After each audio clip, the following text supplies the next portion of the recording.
Bismillahirrahmanirrahim. Alhamdulillahi rabbil alamin. Wassalatu wassalamu ala sayyidil mursalin wa imamil muttaqin sayyidina wa maulana Muhammadin wa ala alihi wa sahbihi ajmain.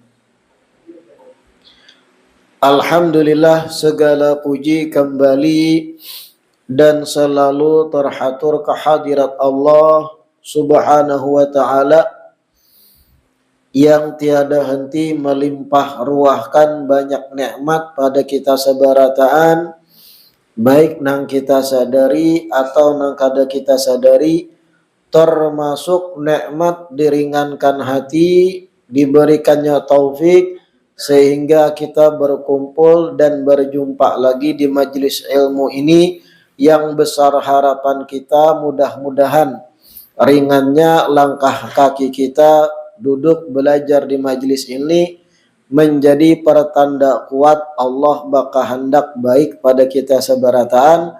Amin ya rabbal alamin. Melanjutkan kitab Khulasatu Akhlaq As-Salafis Shalih.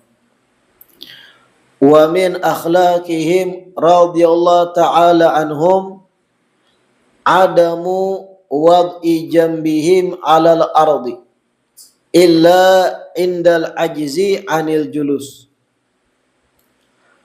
Termasuk dari akhlaknya salafun salih, termasuk kebiasaan orang-orang soleh dari kalangan salaf, adamu wad'u jambihim alal ardi, mereka tidak meletakkan sisi tubuh mereka di atas lantai. Mereka tidak meletakkan sisi tubuh mereka di atas lantai illa kecuali indal ajzi anil julus, kada mampu untuk berduduk. Kayak apa maksudnya ini? Ini bahasa lain dari mereka para salaf itu jarang guring di malam hari. Adamu wad'i jambihim alal ardi, kada meletakkan sisi tubuh mereka di atas bumi, di atas lantai. Artinya kada barabah. Kada barabah, kada mau guring barabah. Kecuali memang kada mampu duduk guring, harus barabah, hanyar barabah. Banyak dari kalangan salaf saleh itu sampai meninggal dunia guringnya itu dalam keadaan ghalabah. Apa maksudnya ghalabah itu? Guringnya karena memang kada kawak ditahan ngantuk lagi. Itu pun posisi duduk guringnya. Mereka tuh merasa kada aman, kada nyaman hati kalau guring barabah. Karena itu dianggap babuhan sidin posisi kasasantayan. Posisi orang nang seakan-akan sudah pasti aman kena di hari kiamat. Itu cara memandang salaf. Jadi kada mau nang kayak kita guring, hereng kanan, hereng kiri. Saat-saatnya kena tati harap, saat-saatnya kena bantal ditutupi ke kepala, geguling mandua buting, salimut harum semerbak, mencari kenyamanan dalam guring. Kita kan gitu tuh. Dan itu normal manusia kayak itu. Yuhibbut tana'um manusia tuh. Ketujuh nang nyaman, nang santai, relax. Salafun soleh kada kayak itu. Kayak apa caranya? Jangan tarabah awak tuh teguring. Lalu kayak apa istirahat dan guringnya? Tak duduk. Sambil zikir, tak duduk, tersandar, hilang. Berapa saat kemudian bangun ibadah pulang. Sangguplah biar gitu. Kada payu orang berjual tilam gitu. Kada payu tilam, ulas tilam kada payu, gaguling kada payu, orang berjual bantal kada payu. Apalagi nang bermotif-motif tilamnya. Da payu. Nah begitu salaf. Kayak bagi tak. Baca ramin kita nih katuju santai. Posisi guring kita aja berganti-ganti ya lah. Macam-macam bentuk.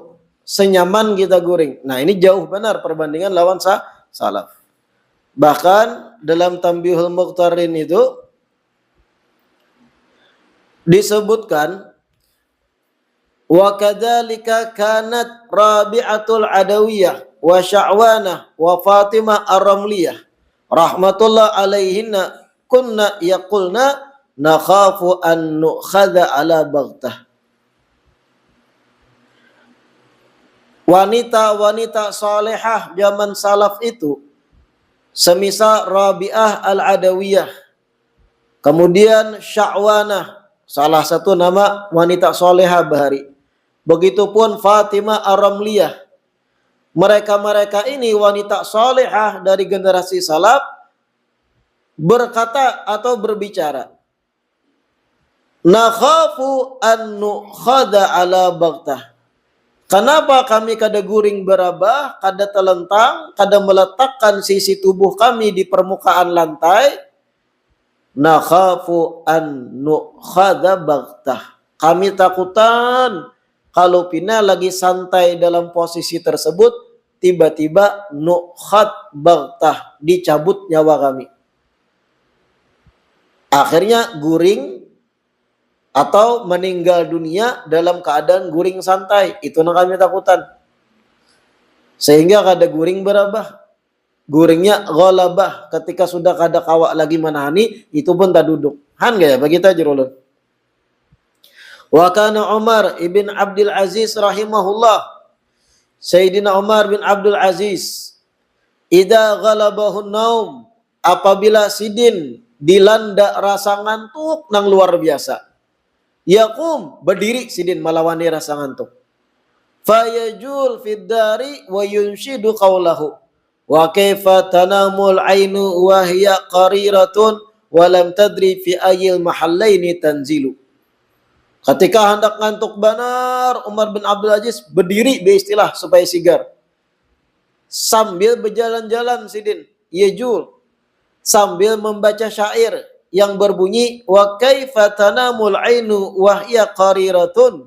Bagaimana bisa mata ni guring dalam keadaan nyaman, tenang. Walam tadri fi ayyil mahallaini tanzilu. Sedangkan inya sendiri kada tahu kena hari kiamat masuk surga kah atau neraka kah, belum pasti lagi. Kayak hendak kawa guring tenang. Han gak itu melawan ngantuk tuh.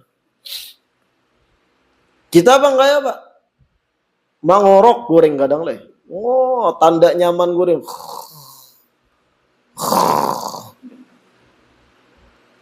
Setidaknya nih tahu kita posisi kita kalau dibanding-banding generasi salaf. Kada ada apa-apanya kita. Banyak dari mereka yang kada guring. Bahkan di mana para wali-wali itu disebut kadang kana yusalli subha bi wudu'il isya isyrina sana. Ada nang selama 20 tahun sembahyang subuhnya pakai wudu ketika sembahyang isya. Mengerti lah Ben. Sembahyang subuhnya pakai wudu nang dipakai ketika sembahyang isya. Artinya setelah isya sampai subuh kada batal wudu. Kenapa kada batal? Kada guring. Salah satu yang membatalkan wudu apa? Zawalul akli, hilangnya kesadaran. Bin naumi dengan teguring.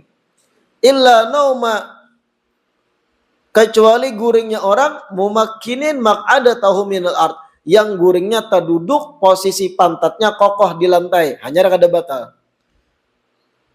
20 tahun dari mereka para salaf, para wali itu ada nang sembahyang subuh pakai wudu isya.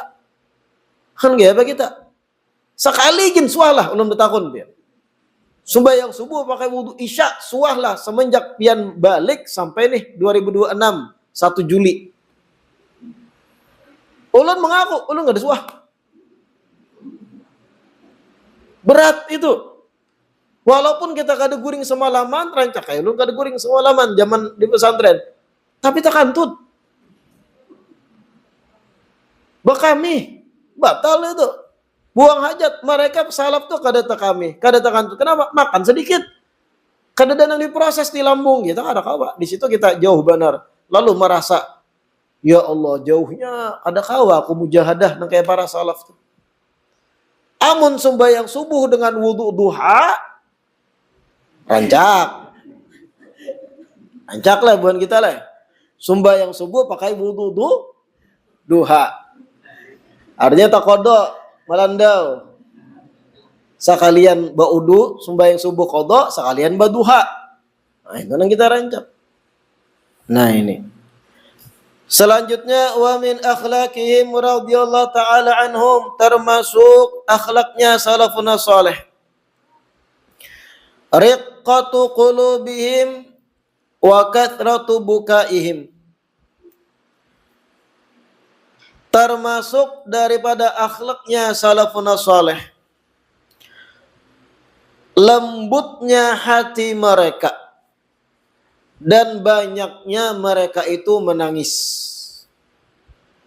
Hati babuhan sidin lembut. Arti lembut di sini ketika diingatkan akhirat, diingatkan kubur, siksa kubur, ayat-ayat tentang neraka dibacakan, ayat-ayat tentang siksa kubur, hadits-hadits seputar siksa kubur, alam kubur, cerita-cerita dahsyatnya roh dicabut. Mendengar hal-hal kayak itu para salaf saking lembutnya hati tak tangis jingkar. Nah kayak itu gambaran salaf. Mudah terbawa haru suasana kalau diingatkan tentang akhirat. Kayak apa kita? Ya jerulun bebuihan muntung peguruan mengisahkan kuburan. Sawat aja ada nang taguring aja. Model hilang, model kada pernah membayangkan aku nih nang dikisahkan sidin tentang kubur suatu saat masuk ke alam itu. Nang dikisahkan peguruan tentang dahsyatnya roh dicabut, sakitnya luar biasa. Itu proses nang mau kada mau pasti aku lalui. Kalau pang berpikirnya itu kada. Model nang kayak salawasan hidup di dunia. Nah itu kita tuh. Salaf kada kayak itu. Kayak babuhan sidin dibacakan ayat Quran. Bahkan berapa kali kita baca. Sebagian salaf ketika ada nang membaca Al-Quran seputar tentang neraka dan kiamat, saqata maghsyian alaih. Langsung responnya apa? Pingsan, siup gara-gara saking cemas dan takutannya lawan hari kiamat. Itu ngarannya riqqatul qalbi, hati nang lembut benar. Tipis, lembut, mudah untuk ingat akhirat. Kita nih kenapa? Kadakawa kayak itu. Banyak asbab, banyak faktor. Makanan yang kada 100% halal menambahi hijab di hati kadang. Pergaulan yang kada baik, rancak bercampur baur dengan orang-orang nang lalai lawan akhirat, tak umpat jua kita lalai. Rancak duduk ngobrol lawan orang-orang duniawi, hilang ingatan tentang akhirat. Makanya pergaulan, circle menentukan kayak apa kualitas iman kita. Karancakan bergabung lawan yang kada baik kita kan ujung-ujungnya. Dan rancak-rancak bergabung komunitas nang baik, komunitas nang cinta ilmu, cinta agama, ingat akhirat, pian terbawa juga suasana kita. Itu sudah mulai bahari faktor itu. Manjalasa janasa. Siapa orang duduk bergaul lawan orang lain, sifat-sifat orang yang digaulinya itu akan menyerap tak umpat pada inya. Nah itu salah satu sebab utama kenapa kita nih hati ini tabal benar, kada tipis kayak mereka salaf. Sulit diingatkan akhirat. Salah pergaulan. La ilaha illallah.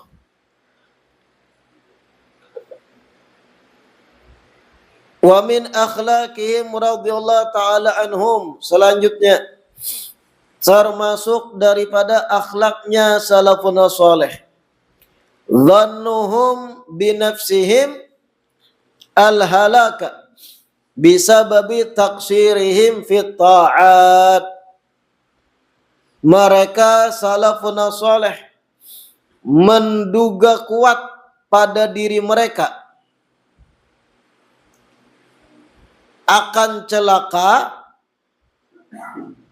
disebabkan keteledoran mereka dalam perbuatan taat. Mereka salafun saleh menduga kuat pada diri mereka akan celaka. Sebab keteledoran mereka dalam berbuat taat. Mengertilah dia. Bebuhan sidin berbuat taat nih.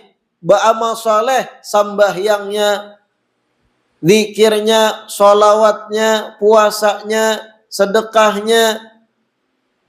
Berbuat taat sudah. Tapi mereka tetap menduga pada diri mereka bisa celaka kena aku nih. Kenapa? Sebab mereka menduga mereka celaka.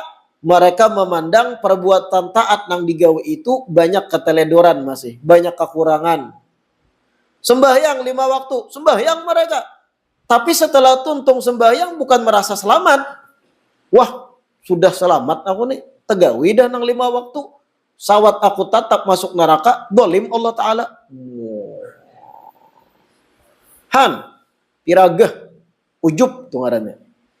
Salaf kadang itu konsepnya. Berbuat taat tuh harus wajib. Ditinggal malah dosa mereka.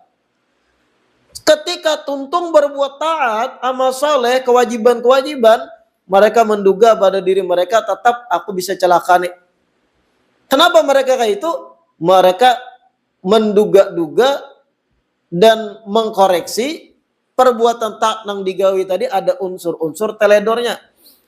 Di rakaat pertama misal, ketika memulai baca Fatihah, sawat aku terpikir nasi padang. Teledor itu. Itu diingatkan oleh salaf. Ketika ruku, sawat tak ingat malam ini Portugal lawan Argentina main. Ketika tasyahud awal, sawat tak ingat-ingat tentang urusan A, urusan B, atau bahkan menyambati orang dalam hati. Dasarlah tadi di kantor tuh orang tuh dasar penyambatan, Han, ketika sembahyang misal.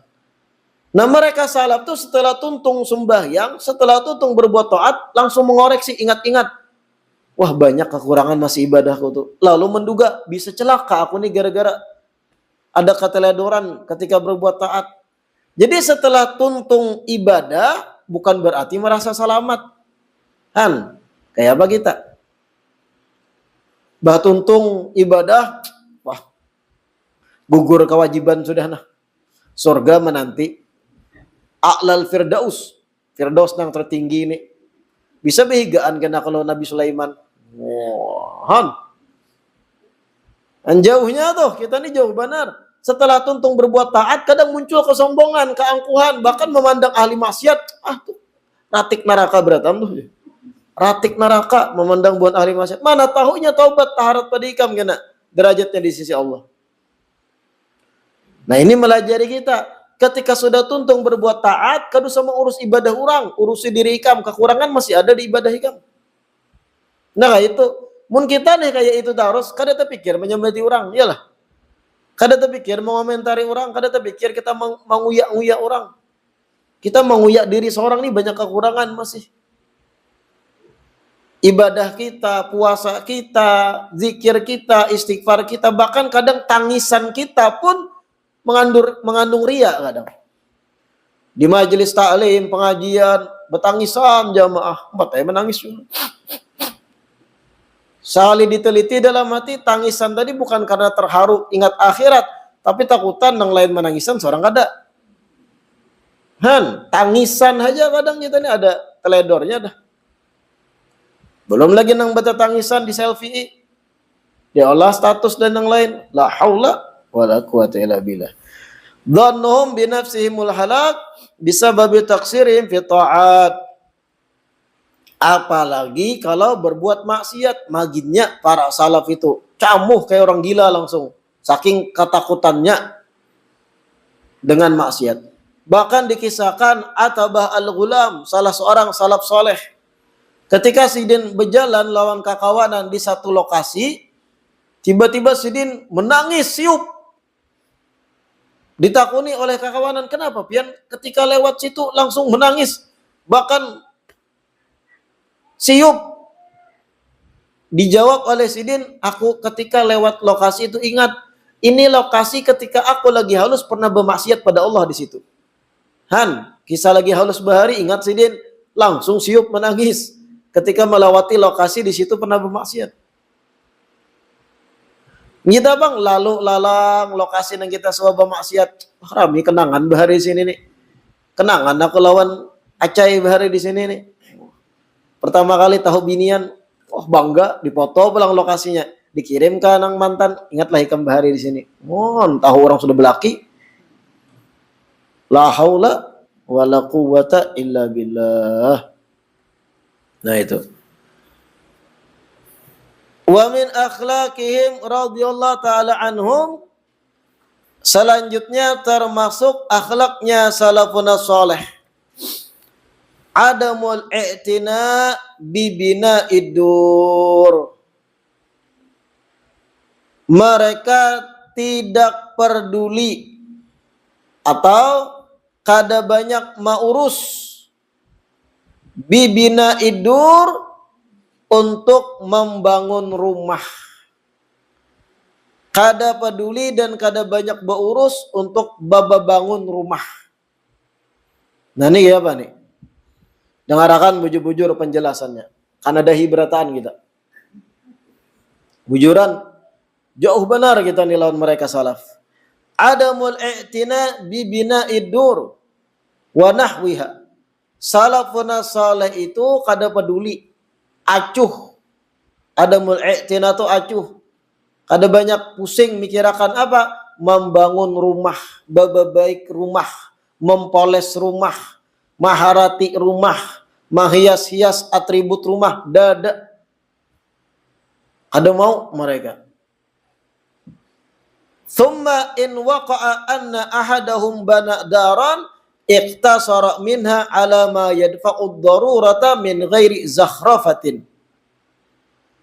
Apabila mereka terlanjur hendak membangun rumah kediaman, iqtasara minha ala ma yadfa'ud darurata min ghairi zakhrafah. Mereka memperingkas bangunan rumah tadi secukupnya saja. Untuk apa? Untuk menjadi tameng pelindung dari hal-hal yang darurat, panas matahari atau hujan yang turun. Artinya mereka membangun rumah seadanya. Kalau sudah kawak benaung, kada miris, sudah kada ada ornamen-ornamen, berhias-hias, beliuk-liuk, warna-warni, nang model begirarap, bahkan ini itu mencari bahan yang termahal, memperhias dinding-dinding dengan aneka macam, dada. Iqtasara minha ala ma yadfa'ud darurah min ghairi zakhrafah. Tanpa ada zakhrafah, tanpa ada hiasan, tanpa ada ornamen-ornamen. Kayak itu salaf ketika membangun rumah.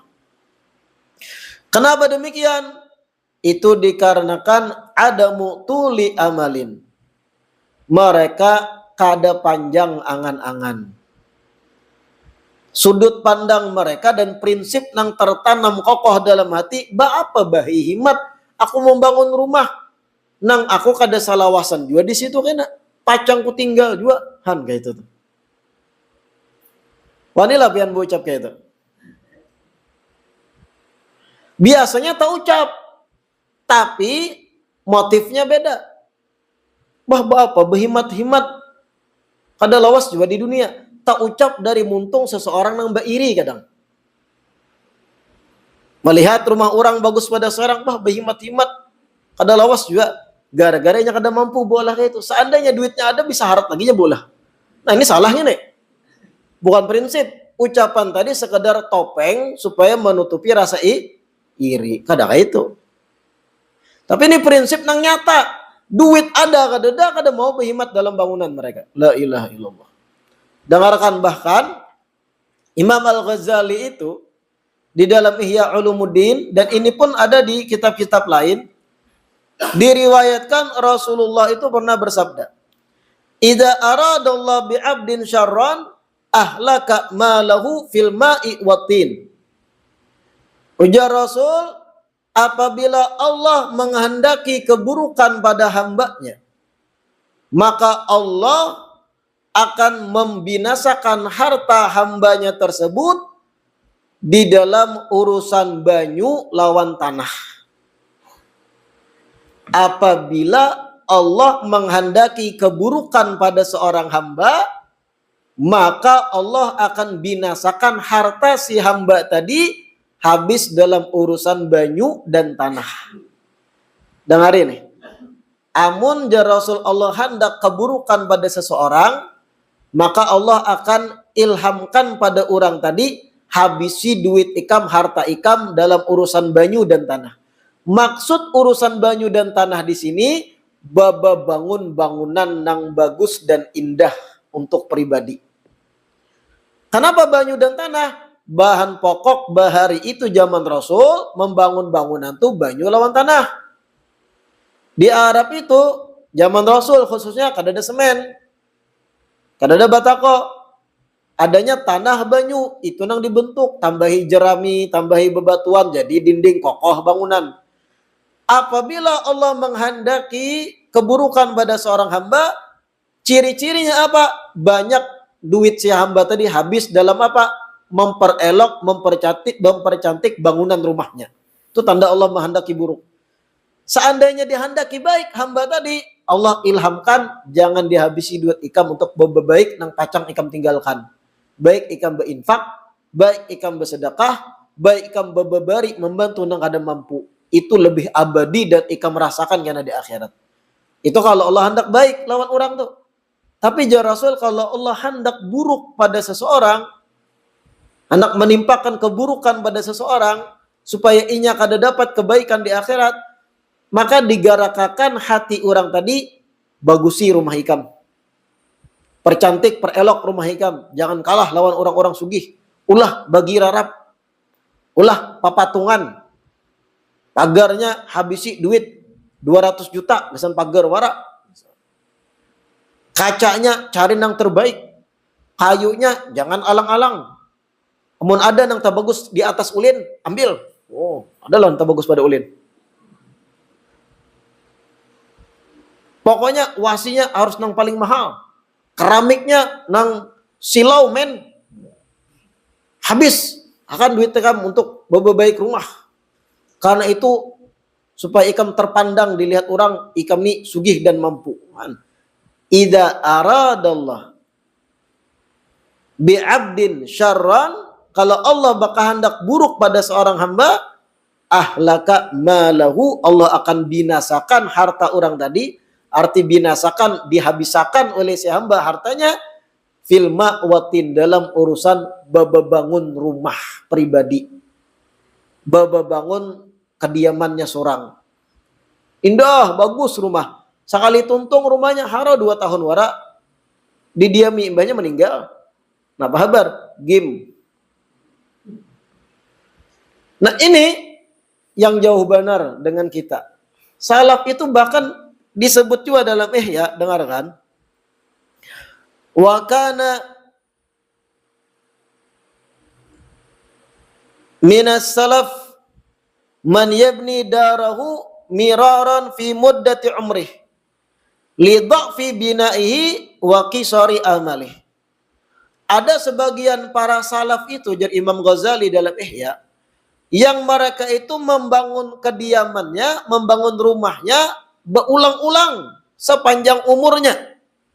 Diulang-ulangi terus sepanjang umur. Kenapa? Li dha'fi bina'i, karena membangunnya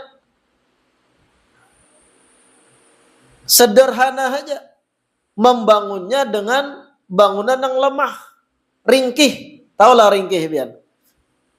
Dibangun seadanya, dindingnya kada tapi kuat, atapnya ringkih, rusak pulang, bangun pulang, rusak pulang, bangun pulang. Kenapa kayak itu? Karena memang mereka kada merasa pacang lawas di dunia. Wa qisari amalih, dikarenakan angan-angan mereka pendek. Aku membangun rumah hari ini, bisa jadi esok meninggal, lalu membuat maolah tuh nang ringkih-ringkih aja. Yang penting atap kada kepanasan, kawa istirahat, sudah hai. Kada nang behimat-himat, ornamen, bahannya kuat. Sehingga disebut Imam Ghazali tadi, yabni darahu miraran fi muddati umrih. Tak ulang terus, rusak, dibaiki sepanjang umur kayak itu. Karena ketika dibaiki, paling 2-3 hari aku meninggal bisa. Seadanya aja. Akhirnya rusak, masih hidupnya, dibaiki pulang terus sampai meninggal pada akhirnya. Mun kita kan gak ada membangun rumah sing kokohan nang sampai 7 generasi pun kadang lanjut aja. Seakan-akan kita ini lawas lagi hidup di dunia. Bahkan kadang kita ini terlalu perfeksionis. Nah, paham lah perfeksionis pian. Nang tahiring sedikit jen kadang minta bujuri tukang. Wah nih kurang lembut mencat di sini. Oh. Nah inilah kita dengan segala kekurangan kita. Terlalu perfeksionis urusan duniawi. Urusan akhirat ibadah kada perfeksionis kita. Rakaat pertama ingat nasi padang. Rakaat kedua ingat piala dunia. Rakaat ketiga ingat anak membangkit tapasan. Rakaat keempat ingat hendak jalan-jalan dan semacamnya. Sudah urusan ibadah kada perfeksionis. Urusan duniawi ini mereng sedikit. Tukang bujuri. Disariki bahkan tukang kadang. Kayak itulah kita. Bicara min lawan salaf, mereka tuh adamul i'tina bibina idur. Kada peduli urusan bangunan tuh kada perfeksionis. Barang aja gitu. Bahkan dalam Ihya pun terakhir, dalam Ihya tuh ada riwayat juga dinukil oleh Imam Al-Ghazali, man bana fawqa ma yakfihi kullifa an yahmilahu yaumal qiyamah. Diriwayatkan Rasul bersabda, siapa orang yang membangun rumah melebihi kebutuhannya, maka orang tersebut di hari kiamat akan dipaksa untuk mengangkatnya di hari kiamat. Siapa orang membangun rumah melebihi kebutuhannya, melebihi hajatnya, maka orang tersebut hari kiamat dipaksa oleh Allah angkat apa yang berlebihan dari apa yang ikan bangun. Fauqa ma yakfih, di atas dari kebutuhan, berlebihan dari kebutuhan. Kebutuhan kita rumah itu apa gerang? Kebutuhan aslinya dalam urusan papan nih, rumah nih. Menaungi kita dari terik matahari, melindungi kita dari curahan hujan, melindungi kita dari kejahatan orang yang berniat jahat, maling dan semacamnya, melindungi kita dari hewan-hewan yang mengganggu, membuat kita bisa istirahat. Itu aja kebutuhan kita. Hajat kita bisi rumah. Iyalah. Di atas lebih pada itu, orangnya contohnya di rumah sekeluargaan berlima aja. Kamar 8 buting baulah. Di luar dah. Taman sing panjangan diulah. Pagar melebihi kebutuhan. Tujuan pagar apa? Supaya orang lain kada kawa melihat-lihat kita, terutama bini kita ketika terbuka aurat, kada berjilbab. Lalu kita pagari supaya mata-mata yang bukan mahram kada kawa mengintip. Itu kebutuhan masih. Ada ini kada membangun pagar begirarap. Benyala-nyala. Ornamen-ornamen ditambahi macam-macam. Betutugu-tugu juga, nah tahu lah tugu-tugu. Habis di pagar warak duit kadang. Berhutang bahkan kadang berulah. Demi apa? Demi validasi. Bahasa wah ini. Validasi. Supaya terakui aku sukses. Padahal maka hutang banyak. Nah inilah manusia. Salaf itu. Kadang itu. Bahkan ingat tadi hadis ini. Man bana fauqa ma yakfi. Siapa orang membangun rumah melebihi kebutuhannya, melebihi hajatnya, melebihi apa yang seharusnya, kullifa an yahmilahu yaumal qiyamah. Orang itu hari kiamat dipaksa Allah angkat kemana-mana kelebihan yang ikan bangun tuh. Rumah pian yang pian banggakan yang 3-4 tingkat tuh suruh diangkat kan, disuruh mangkat pian lenyap ya mangkat. Jangankan mangkatnya tuh, mangkat sepeda motor jangan sanggup kita. Kecuali memang nang otot-otot awak. Mendengar kayak ini, paham kita. Kayak ini para salaf itu konsep dan prinsipnya. Bahkan sebagian salaf itu disebut juga di kitab-kitab lain, ada yang kada beulah rumah sama sekali. Lalu kayak apa? Istirahat, berlindung dari terik matahari. Kemah, khimah, khiyam bahasa Arab. Kayak apa kemah itu? Kayu 4 buting, sisanya kain menutupi. Itu wara sampai ke mati. Termasuk Sayyidina Abu Dzar Al-Ghifari radhiyallahu taala anhu arda. Sayyidina Abu Dzar sampai meninggal kayak itu jarum masjid. Cuma dengarkan nih. Kalau kita hendak zuhud sedemikian, ujar ulama pulang bukan berarti pian boleh memaksakan prinsip zuhud pian kepada anak bini pian. Artinya jar ulama kalau pian sudah mantap hati pian zuhud kada anak bermacam-macam urusan duniawi, bukan berarti pian boleh memaksa bini pian harus seprinsip lawan pian. Artinya kan nih, kalau bini kita kada cocok dengan prinsip kita yang sederhana, kada boleh juga kita memaksakan. Bangun sesuai yang menyamani bini, tapi ingatakan juga bini.